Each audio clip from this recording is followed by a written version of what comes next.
Praise lord. ప్రభు నామమున మీ అందరికీ శుభాభివందనాలు తెలియజేస్తున్నాను.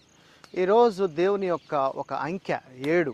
7 అనేది ఎంత ప్రాముఖ్యమో ఒక క్రైస్తవుడి జీవితంలో అది ఒకసారి చూద్దాం.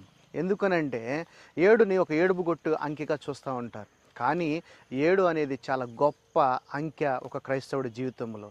ఎందుకంటే దేవుడు చివరగా 7 మాటలు మాట్లాడాడు. తండ్రి 6 రోజులు కష్టపడి 7వ రోజున విశ్రమించాడు, రెస్ట్ తీసుకున్నా అన్నాడు. 7 దూతలు, 7 సువర్ణ దీపములు, 7 కన్నులు, 7 ఆత్మలు, 7 బూరలు, 7 యొక్క సంఘములు, 7 ఒక తెగుళ్ళు ఎరుకో పట్టణం చుట్టూ 7 సార్లు తిరిగారు. యాకోబు 7 సంవత్సరములు తను తన యొక్క భార్యను పొందుకోవడానికి చేసి ఉన్నాడు. ఇలాగ 7 అనేది చాలా గొప్ప అంకె అండి. ఆ 7ని మీ యొక్క జీవితంలో ఎక్కడ కావాలంటే అక్కడ వాడుకోండి హ్యాపీగా. 7 చాలా గొప్ప అంకె.